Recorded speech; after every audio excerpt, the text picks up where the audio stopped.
Hello বন্ধুরা, কেমন আছেন সবাই? আশা করি ভালো আছেন।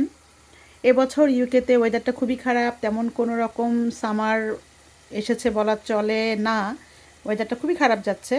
তারপরেও টুকটাক একটু আধটু যা হচ্ছে আলহামদুলিল্লাহ। এখানে আজকে বেশ কিছু কোরজেটের শাক তুলেছি এবং কিছু লাউ শাকও তুলেছি। এই লাউ পাতা এবং কোরজেটের পাতাগুলো মিলিয়ে আজকে একটু ভর্তা করব আশা করছি। আর সেই সাথে একটু পালং শাকও তুলেছিলাম। পালং শাকটা কেটে ছোট ছোট করে কেটে কুচি করে কেটে রসুন দিয়ে এবং শিমলা মরিচ, যেটা ছোট ছোট লাল মরিচ দিয়ে ভাজি করছি। তো গার্ডেনের নিজের হাতে করা সবজির মজাটাই অন্যরকম, এই অনুভূতিটাই অন্যরকম। আপনারা কে কে বাগান করেন, কার বাগানে কী কী ফসল হচ্ছে জানাবেন, শেয়ার করবেন এবং আমার বাগানের জন্য দোয়া করবেন। আমি খুবই বাগানপ্রেমী একজন মানুষ।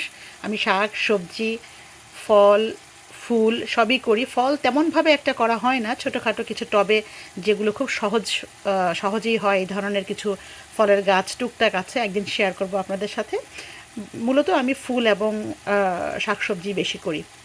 তো খুব বেশি কিছু আজকে আর বলার নেই, দেখানোর নেই। পালং শাক এখানে রান্না হচ্ছে, এখানে আমার লাউ শাক আর কোরজেটের পাতা, আমি একটু পরে এটা ভর্তা করব। আর এই তো, আপনাদের বাগান যারা যারা বাগান করেন কি কি করছেন জানাবেন। আর যারা বাগান করেন না, আমি অনুরোধ করব সত্যি সত্যি বাগান করুন। বিশ্বাস করুন, আপনার শরীর মন দুটোই খুব ভালো থাকবে। তো আজ এতটুকুই। সবাই ভালো থাকুন, আমার জন্য দোয়া করবেন। আপনাদের সবার জন্য রইল শুভকামনা।